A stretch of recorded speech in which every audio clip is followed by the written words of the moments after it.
What's up, y'all? If you're new to the channel, like, share, and subscribe if you like the content. I'm gonna say as soon as you get in, if you hit the like button if you haven't already. You just started a video and you're telling people to hit the like button if you haven't already. Anyway, um, yeah, you might take that as a shot. Um, I said I probably wasn't gonna do um another video on Brother Polight. But I also said that I probably will because like I said with the vaccinations, I wasn't going to do no more videos, and I did maybe 3, 4 videos ranting about the vaccination, or actually ranting about the anti-vaxxers. Um, so anyway, I felt compelled to do another one.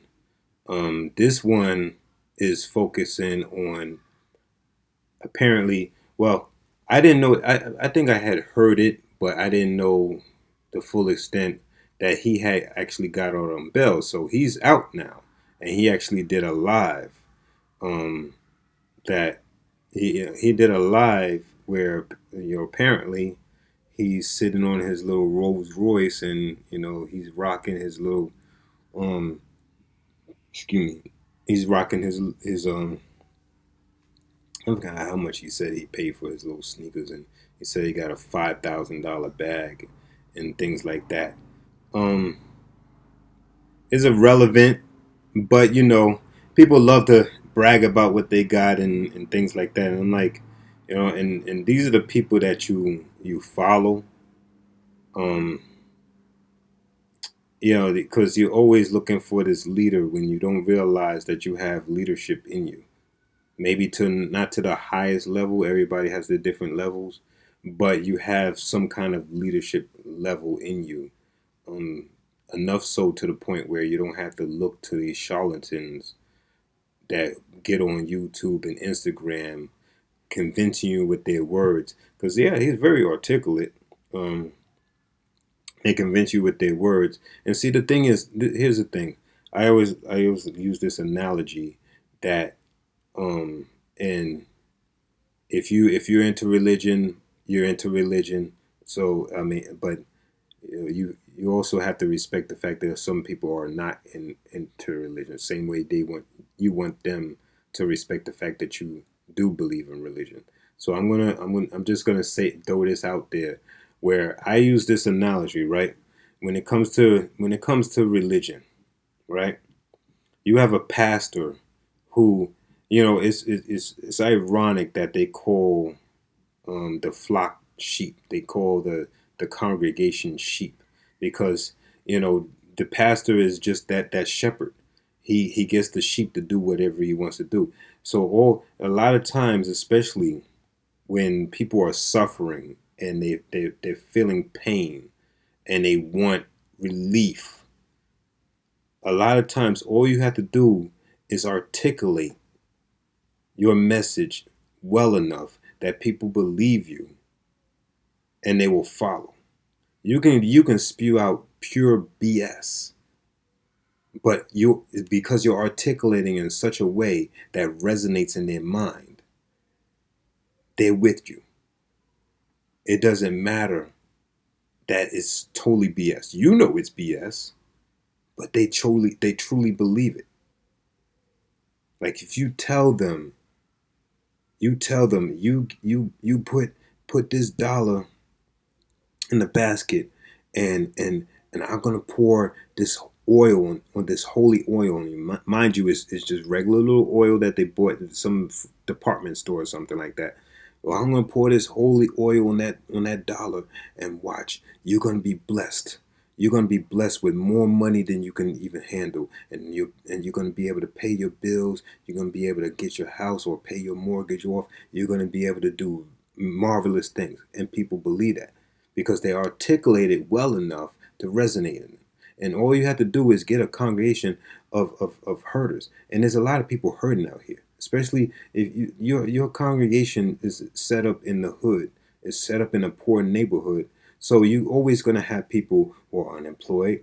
You're going to have people that's fighting drug addiction. You're gonna have people that's fighting alcoholism. You're gonna have people who are struggling with jobs. You're gonna have people who not getting paid enough. They're behind in their bills. They don't know where their next meal is coming from. All you have to do is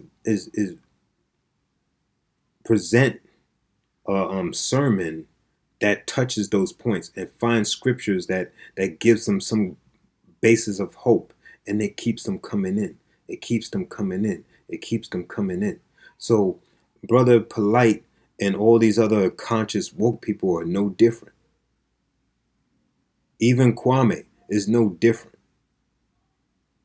All they're giving you is something that you resonate with, and then next thing you know, you just want to pour your money out to them, and part of that is because you come from that religious culture. I mean, no offense, but I if you really analyze it deep down, it's part of that, because you appreciate the person giving the message, so you're willing to give out. And a lot of these people are charlatans. They're wolves in sheep's clothing. They'll give you this idea that they're just like you, but at the same time bragging about what they got. How could you say you just like me? I can't afford a $400,000 car, dude.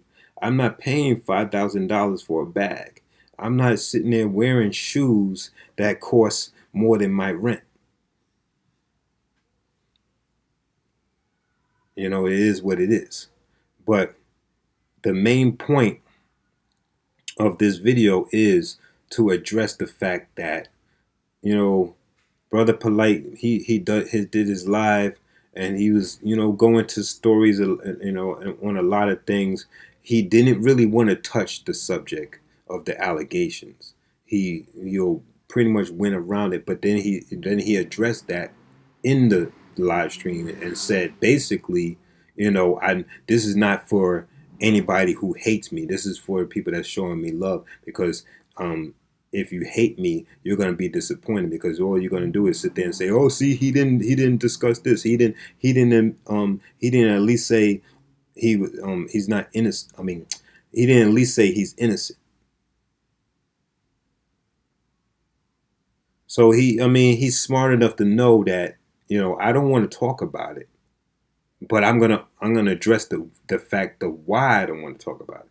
And he also went into a spill of, how he has this good defense team and he doesn't want to demean their work by talking about the allegations, so he'll let them speak on his behalf. Now, and you watch it for yourself and hear it from the mouth of Brother Polight, and make your own assessment. Higher in nobody's matrix. If I was under contract for a TV show or something like that, I could be canceled. If I'm playing in the league, like, damn, we're gonna have to drop you because it don't look good. Now, if S&P or somebody call and be like, "Yo, man," if NASDAQ call and be like, "Yo, you can't make no money off of stocks no more," I might have to humble myself and change my approach. Right about now, you can't cancel me because I'm not tied to no machines. My daughter, my act just turned 15 years old. In about another month or so, she's gonna be a millionaire officially. She's a few tens of $1,000 shy. She's in the $900,000 from what I taught her how to do off her phone. Between making money off of games and making money off of stocks, my 15-year-old about to be a millionaire. You can't cancel that, because no matter what you do to me, she's always gonna have that wealth of knowledge. My eldest daughter, who I took in since about 7 years old, she hit me with a message because now she's running her own media marketing project, and she has high profile clients, and she's doing her thing. And she sent me a text the other day like, "Thank you for raising me and allowing me to see the work you put in as an entrepreneur, because goddamn, the the work you put in as an entrepreneur, and watching you and seeing how many years it took for everything to come to fruition, I realized how much I learned. And I know it may have been hard-headed here and there, but she gave me a lot of love and kudos. You can't cancel that. The main thing I want to focus on, my priority for conversation today is my father, because I got to deal with truth. I know what people's priority is, and I get it, you know, but my priority is something that's true, that's real, which is my father actually died, because there's rumors going out that I'm leveraging a lie about my father dying to draw attention to. No, I wouldn't expect a lot of people to have sympathy for a person that they don't know. I wouldn't expect that. Though a lot of people did show love. But I'm glad that in his exit from this existence, we was able to reconcile a lot of our issues. And that meant a lot to me because, you know, my mom died the week I met her. I had 7 days with her in my latter stages of being a teenager. And I didn't get to cover much. You know, picture being 17, meeting your mother for the first time, and then you thinking you got a little time being bought so you could try to catch up, so you could attempt to catch up and see what you could do to connect with her, let her know where you angry at. How come I ain't know you as a child? And then she's gone 6 days after the time. So I had 7 days with my mom. But with my pops, at least I got a chance to build with him. So for the idiot that's like, you notice he's avoiding the comments, there's nothing to avoid. Again, this is my show. These are my seasons. I'm speaking in the order in which I choose to speak on. Plus, there's already almost 3,000 people already in the building. I haven't been speaking for probably more than 5 minutes. I'm allowing people to come into the chat room. So what you can get the block party. Nobody got time for that stupidness. That's how simple that is. This is Rolls Royce Diaries. We don't play those games. Come on, you ain't canceling this season. You're not canceling this. 4 figures for that. Come on, $5,000 bag. Now, come on. And never mind the money in the bag. Rolls Royce Diaries. I'll say this much to you guys to address the elephant in the room. This is out of respect and love to the people that follow me, not to the people who came over here just to speak negative and do their thing. First of all, thank you all for sending me so much positive messages, sending me positive embrace. Thank all my brothers and sisters that called me to just show me so much love and support. And so I did this live stream not for the detractors. I have nothing to prove to the people that's talking crazy. I did this live stream for my good brothers and sisters who automatically is like, yo, I'm rocking with you. I love you. I don't give a damn. This, that, and the third. I just want you all to understand that if there's any legal issue that I'm dealing with, it doesn't behoove me to speak on it at this hour because I have a defense team, plural, probably the best in the goddamn country, may I add, but I have a defense team that I would be circumventing or undermining their ability to render the services that they are obligated to fulfill on my behalf by speaking. So I know in the world of YouTube court, yo, if something happened, just talk about it. But in the legal world, it don't work like that.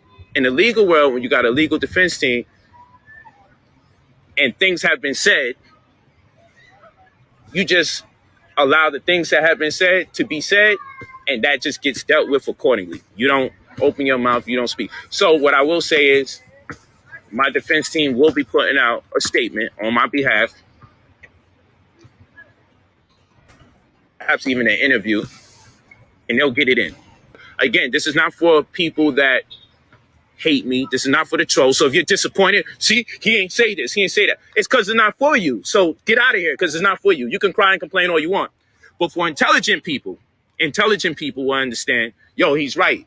You don't go on YouTube and start attempting to outline this point and that point.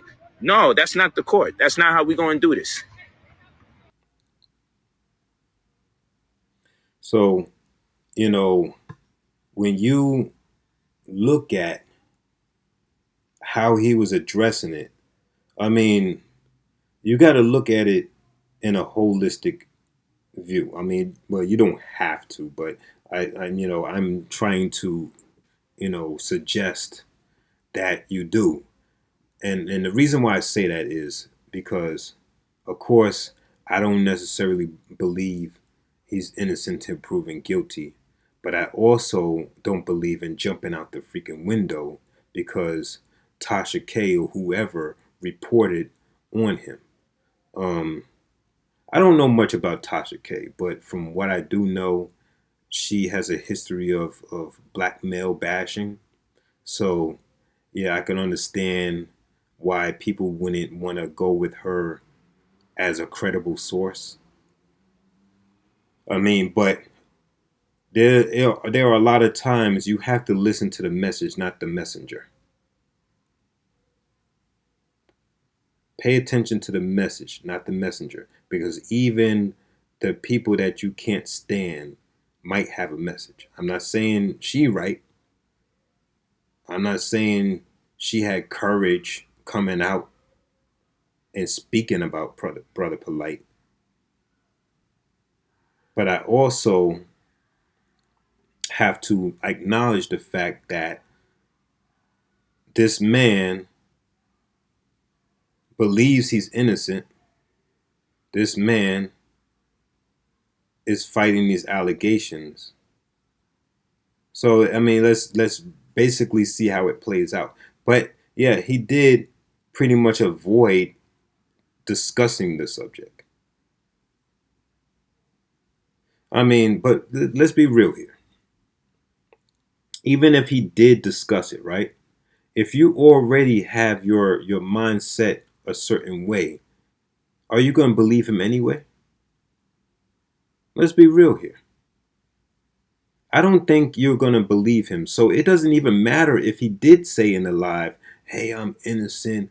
Um, I would never do things like that. I mean, he gave a heartfelt discussion in his live. Even if he did do that, if you already have it in your mind that he did it,